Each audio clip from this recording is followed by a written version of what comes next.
Broadcasting System presents The Mysterious Traveler, written, produced, and directed by Robert A. Arthur and David Kogan, and starring tonight two of radio's foremost actors, Eric Dressler and John Sylvester, in an original radio drama titled Murder is My Business.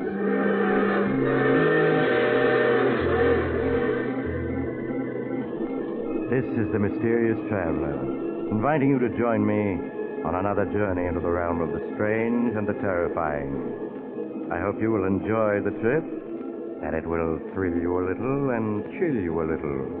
So settle back, get a good grip on your nerves, and be comfortable, if you can.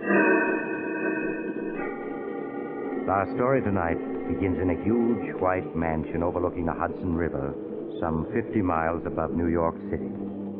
In a large, comfortable room, David Phillips, a slender, nervous man in his early 30s, is seated at a desk, typing.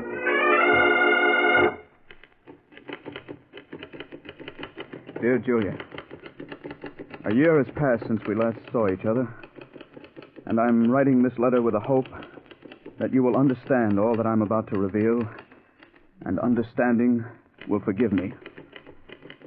I'm a writer, darling, and yet I find it difficult to put into words the horrible events of the past year. As they flash through my mind, I can feel the quickening of my pulse, and the hatred within me surges up as overwhelmingly as... But I mustn't think of that. It's much more important that you understand what has happened. It all began the day I was in my study, writing a script for the Dangerous Adventure radio show.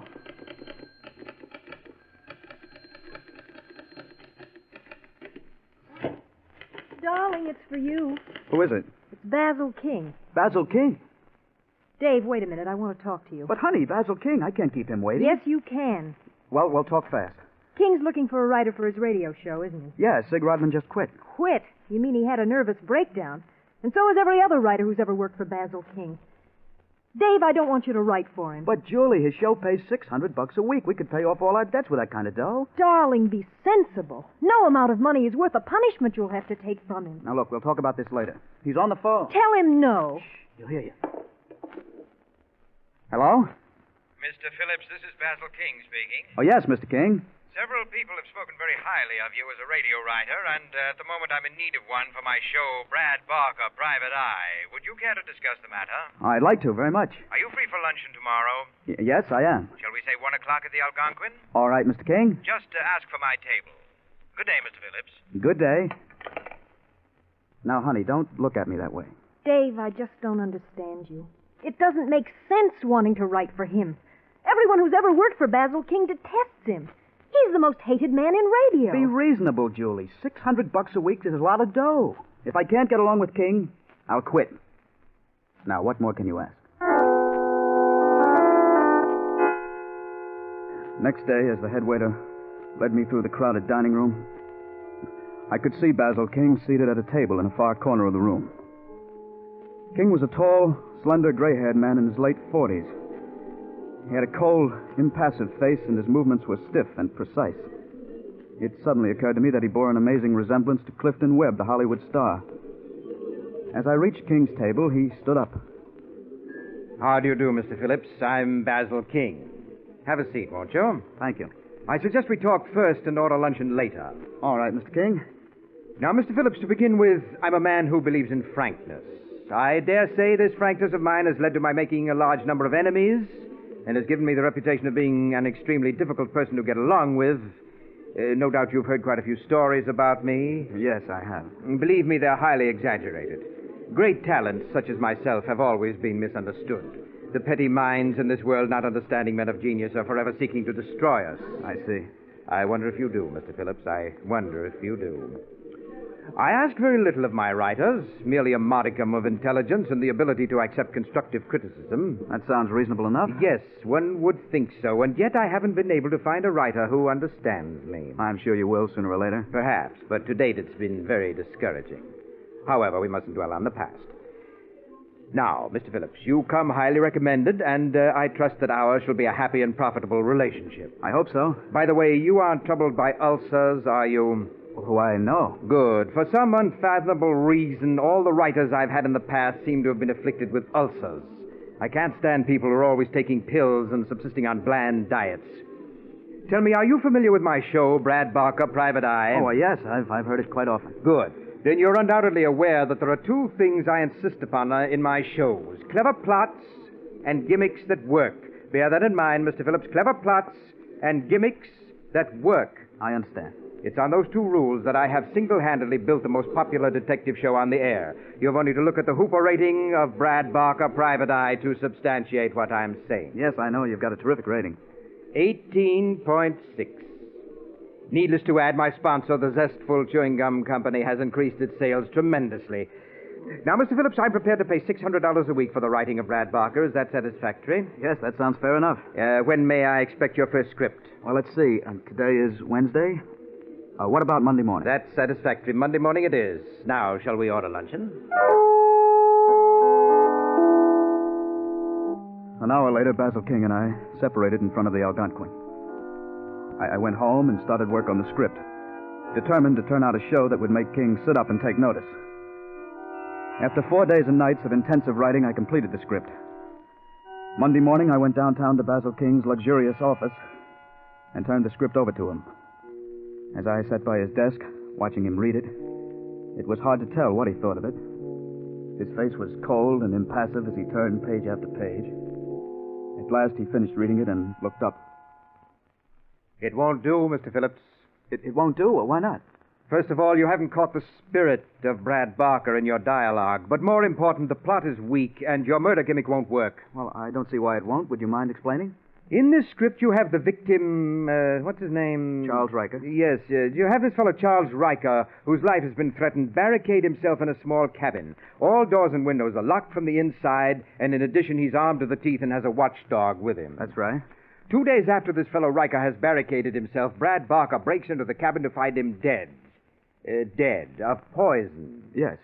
Your gimmick is that the murderer, unable to get at Riker, has tapped the water pipe which ran from the spring to the cabin and poisoned the water. Yes, well, what's wrong with that? My dear fellow, don't you think that when Riker drew a glass of water in the cabin, he'd have tasted the poison in the water? But I planted in the script that the poison was tasteless. Oh, you did?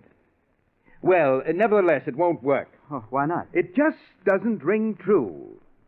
I don't feel it. Why not? I wish you'd stop asking why not. It's obvious that I don't like your gimmick, and if I don't like it, 15 million radio listeners won't like it. If our relationship is to continue, you must learn to accept constructive criticism. After all, my dear fellow, you have merely to look at the rating of the show to realize that I am never wrong. Furthermore, I should like to point out that at no time...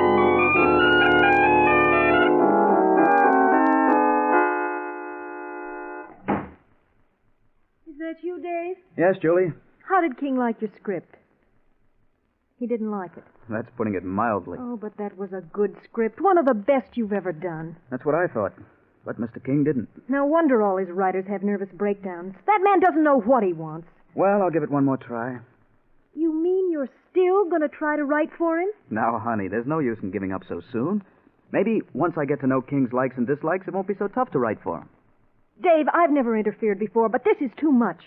I want you to call that egomaniac King up and tell him you're through. Julie, I can't. I told King that I'd turn in another script by Thursday. Oh, Dave. I promise you that if he doesn't like the second script, I'll give up. Now, that's fair enough, isn't it? For the next 3 days and nights, I sweated over a new script.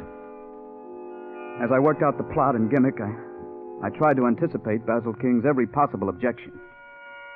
Early Thursday morning, I went downtown to King's office and turned the script over to him. As he sat reading it, I began thinking of what I would say to him if he turned the show down. I would tell him quite firmly that it was obvious I wasn't the man to write the Brad Barker show. At last, King finished reading the script and looked up. The plot, Mr. Phillips, isn't exactly new, and the dialogue needs rewriting here and there, but on the whole, it will do. You mean you like it? I wouldn't go so far as to say that I like it. Rather, let us say that it's acceptable. I trust, Mr. Phillips, that with time your scripts will improve.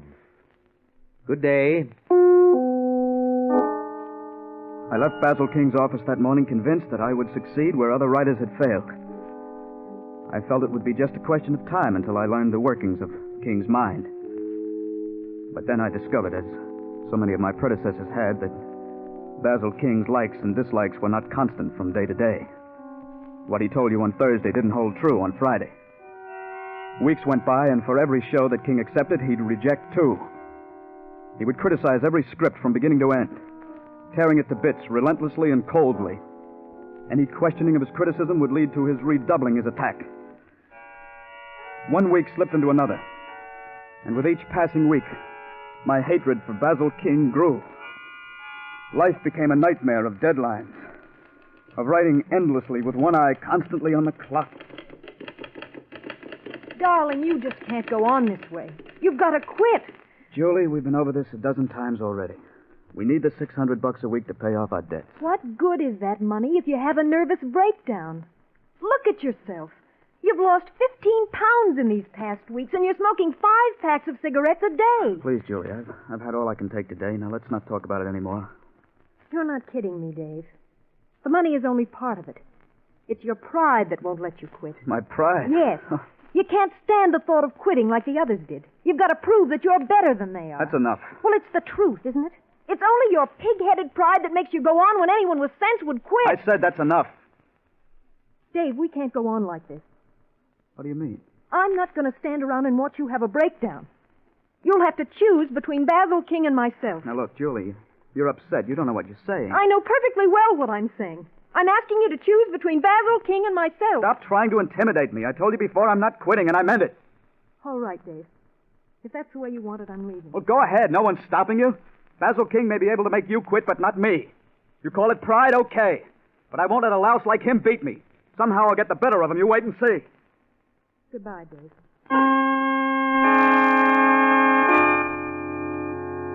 I was so emotionally worn out the night you left me, Julie. I could scarce comprehend my loss at the time. There seemed to be only two people in the world. Basil King and myself. As I traveled back and forth day after day between my typewriter and King's office, my hatred for him increased 100-fold. Feeling my hatred for him, King redoubled his sadistic attack, sensing that I was determined not to quit. The weeks slipped by, and the nightmare continued. King insisted that I come to all rehearsals of the show so that the cast, as he put it, might see the culprit who wrote the script.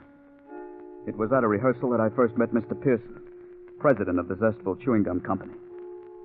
He was sitting in the control room, watching with great respect as Basil King rehearsed the cast. No. My dear Miss Hunter, I assumed when I hired you that you were a radio actress. If I'm wrong, please enlighten me. What did I do that was wrong, Mr. King? I don't feel it. I just don't feel it. Try it again. Rocky, you've got to give me a chance to explain. It wasn't my fault. Honest, it wasn't, Rocky. Cut. Miss Hunter, you sound too young. I want you to age the role 1 year. Mind you, just 1 year. Yes, Mr. King. Rocky, you've got to give me a chance to explain. It wasn't my fault. Honest, it wasn't. Rocky, don't! Cut! Well, if that's the best you can give me, it will have to do. And Mr. Cooney, if you can't do better, I'll have to get another sound man. Take 15 minutes. It's dreadful, Mr. King, the incompetence you have to put up with. Yes, Mr. Pearson, it often amazes me that I've been as successful as I have. Speaking of incompetence, Mr. Pearson, I'd like you to meet the present writer of the show, Mr. Phillips. How do you do, Mr. Phillips? Glad to meet you, sir. I have great hopes, Mr. Pearson, of making a radio writer out of Phillips. Well, I'm sure if anyone can do it, you're that person, Mr. King. Pardon me, Mr. King. Would you like to hear the commercial now? Very well, Caruso. Go ahead. Yes, ladies and gentlemen, July 8th is the big day. In just 1 month, you'll be able to buy the latest discovery in chewing gum happiness, Pepso-Gum. Made by the Zestful Chewing Gum Company, Pepso-Gum is a new gum. A gum with a jailed-in flavor, designed to give you hours of chewing pleasure.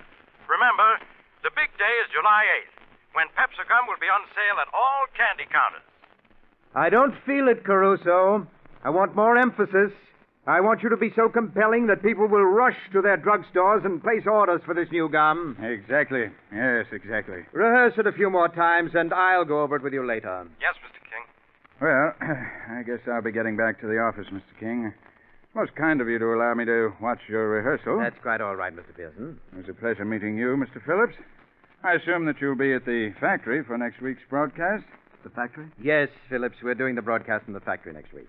Yes, it's the company's 25th anniversary. You've no idea how our employees are looking forward to your broadcast. Yes, indeed. Well, good day, gentlemen. Goodbye, Mr. Pearson. Mr. Phillips, I have here the script you turned in for next week's show. It won't do. Why not? There are so many things wrong with the script that it's hard to know where to begin.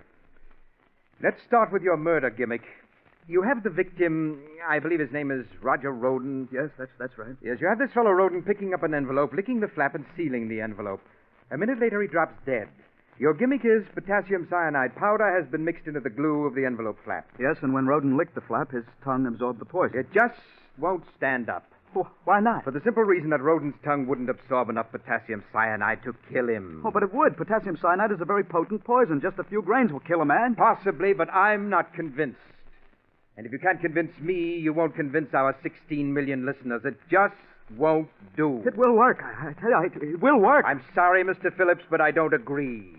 How soon can you have another script for me? It was at that moment I knew I was going to murder Basil King. Perhaps all along it had been there, buried in my subconscious. For the first time in weeks, my hands stopped trembling, and I was able to think clearly of all that had happened. I had allowed Basil King, a man who was a psychopathic case, to drag me down to his own level. And what was worse, I had lost Julie. My stupid pride had driven the one person I loved away from me. Basil King would pay for that. And all the anguish he'd caused so many people. I thought of King's rejection of my potassium cyanide gimmick. And suddenly it came to me how ironic it would be if his death were brought about by potassium cyanide. Yes, the great man, dying by a gimmick which he declared wouldn't work. Of course, I couldn't use the envelope flap, but there were other ways, and I would think of one. Well, that night, a plan began to form in my mind. A plan which was completed a week later as I was being shown through the Zestful Chewing Gum Factory by Mr. Morris, the superintendent of the factory. I had no idea the factory was so large, Mr. Morris. We seem to have walked miles. I'm afraid your radio riders just aren't used to walking. Probably ride in taxi cabs all the time. I guess you're right. Oh, what's this place? This is the shipping room. Oh. Well, that about completes the tour. I reckon you've seen just about everything. Say, all these boxes have Pepsi Gum marked on the side of them. That's right. You getting ready to distribute it all over the country? Yeah, you're going to start shipping next week. You know, I've heard so many announcements on the show about Pepsi Gum that I'm curious. What's it taste like? Well, it's hard to say. It has sort of a sharp flavor. Sounds good. If you have any around, I'd like to taste it. Well, I'd like to give you some, Mr. Phillips, but the old man, Mr. Pearson, is giving out strict orders not to give any of it out. Reckon he's trying to keep it from the public till the last minute. Oh. But employees have tasted it, haven't they? Oh, sure. Well, Mr. Morris, you're looking at an employee right now. I do write radio shows for the company. Yeah, I guess you are an employee after all. I reckon I can give you a pack of Pepsi Gum. There you are. Thanks. An attractive-looking pack of gum. Yeah, you got to catch the customer's eye if you want to sell gum. Oh, what do you say if we go back to the auditorium? Fine. I've seen the whole factory, and I've got a pack of the new Pepsi Gum. What more could I ask for? A few minutes later, I left Mr. Morris in the auditorium, where the great Basil King was rehearsing the cast for the show. I walked across the street to the inn where we were staying and went up to my room. There, I took the pack of Pepsi Gum from my pocket and withdrew one of the 5 sticks of gum. I very carefully removed the wrapper, and then taking a dampened handkerchief, I wiped the candy powder off the stick of gum. It took but another minute to evenly sprinkle potassium cyanide powder over the wet stick of gum. In a very short time, the gum dried, and it was impossible to tell that the fine, powdery coating on it was a coating of death. I rewrapped the stick of gum and carefully inserted it in the center of the pack. When I arrived at the auditorium 10 minutes before airtime, the great man was relaxing in the control room. With him were Mr. Pearson and Bill, the broadcast engineer. Oh, there you are, Mr. Phillips. I was afraid you were going to miss the broadcast. Mr. Phillips may not be a good writer, but he is a punctual one, Mr. Pearson. Mr. King, you're a great one for banter. You have a ready wit. Thank you, Mr. Pearson. Look at that auditorium. Completely packed. I've never seen our employees so enthusiastic, and it's all due to you, Mr. King. I hope you'll say a few words to them after the broadcast. Why, I shall be delighted to. Can you spare a minute, Mr. King? What is it? Do you remember that script I turned in a week ago with the potassium cyanide gimmick? You mean where the victim licked the envelope flap and was poisoned? Yes, I remember that deplorable script. What about it? Well, I was wondering, what if we were to switch the potassium cyanide to something else? Instead of the envelope, perhaps the cyanide might be sprinkled on a piece of candy or something like that. No. It would never work. I don't feel it. You really don't think it would, huh? Certainly not. Really, Mr. Phillips, you're showing less and less imagination from week to week. Well, I just thought I'd mention it. Hey, Mr. Phillips, that pack of gum you have, isn't that the new Pepsi gum? Yes, Mr. Pearson, that's right. But I gave strict orders that it wasn't to be given out. How did you get it? Yes, how did you get it? I found this pack in the shipping room. I hope you don't mind my having taken it. Well, no.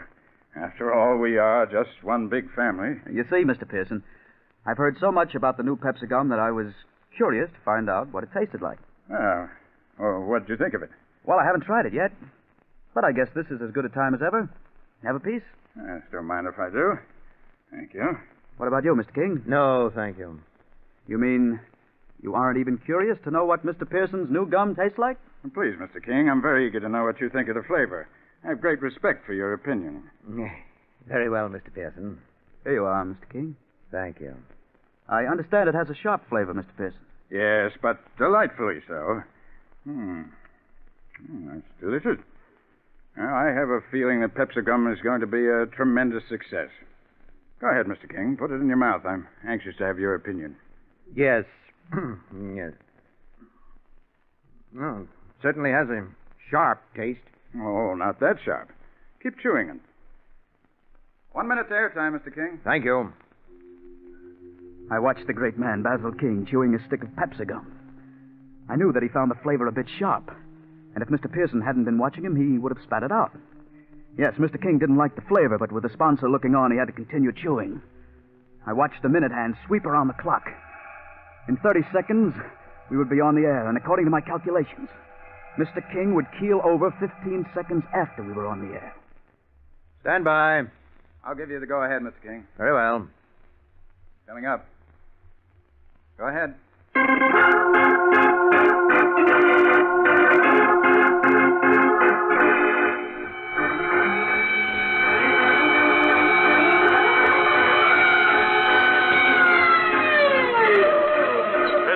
Chewing Gum Company presents Brad Barker, Private Eye.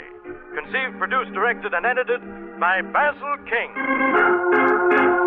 My dear fellow, the monitor is too high. That's it. Take it down. You engineers just don't know. Oh! My heart! Brad Mr. Barker, King, Private what's wrong? Eye. My heart! Quick, catch him. I've got him, Mr. Pearson. You'd better get a doctor. It looks like a heart attack. Yes, I'll get one immediately. Bill, turn down the monitor. Just do the best you can. Okay, Dave. You take care of him, and I'll take care of the show. And soon there will be a fresh flavor added to the zest of chewing gum. King, can you hear me? Yes, get a doctor. Do you remember the potassium cyanide gimmick? Potassium cyanide? Yes. I just want you to know you're wrong. It does work. That's why you're dying. What? That stick of gum I gave you. It was covered with potassium cyanide powder. No, get a doctor. A doctor can't help you. You're going to die. Brad Barker, Private Eye. Poor Mr. King. Small dingy office overlooking the harbor. On the door is You a letter. just forgot one thing. Waterfront Protective Association. Murder is my business.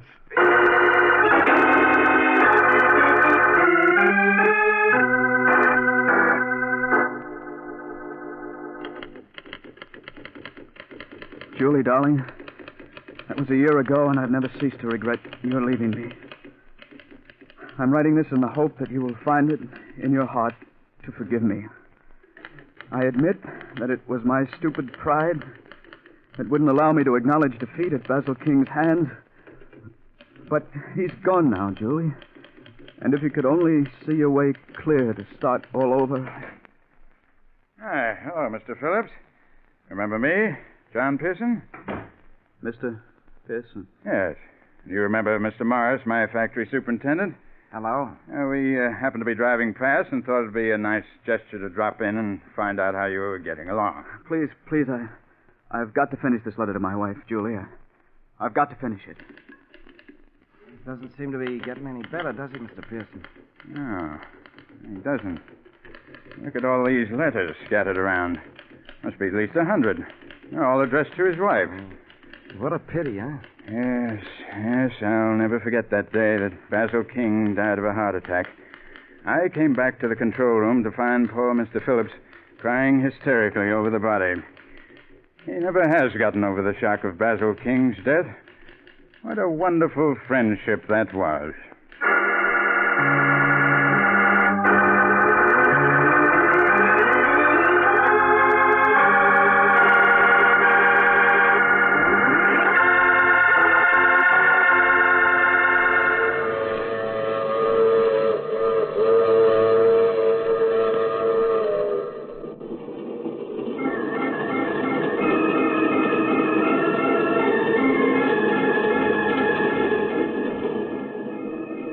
This is the Mysterious Traveler. Did you enjoy our little trip? It's too bad about Dave Phillips, isn't it? His mind snapped in his hour of triumph.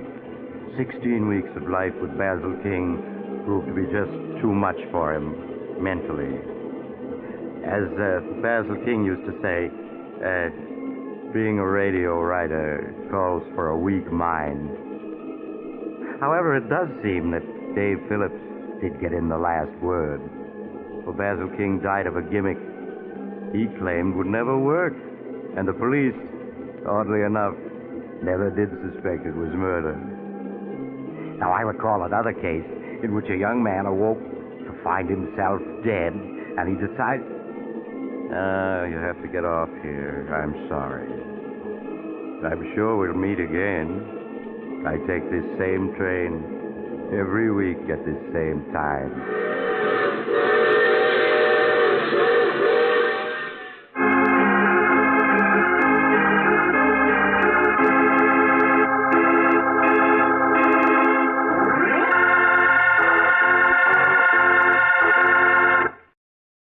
You have just heard The Mysterious Traveler, a series of dramas of the strange and terrifying. All characters in tonight's story were fictitious, and any resemblance to the names of actual persons was purely coincidental. In tonight's cast were Maurice Tarplin, Eric Dressler, John Sylvester, Shirley Blank, and Richard Coogan. Original music was played by Paul Taubman. Sound was by George Cooney, broadcast engineer Walter Payne. Mysterious Traveler is written, produced, and directed by Robert A. Arthur and David Cogan.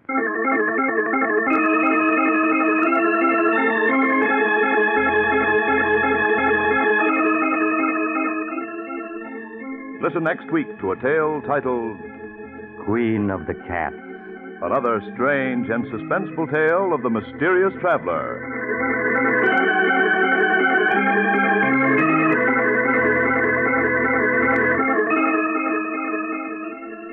This program has come to you from our New York studios.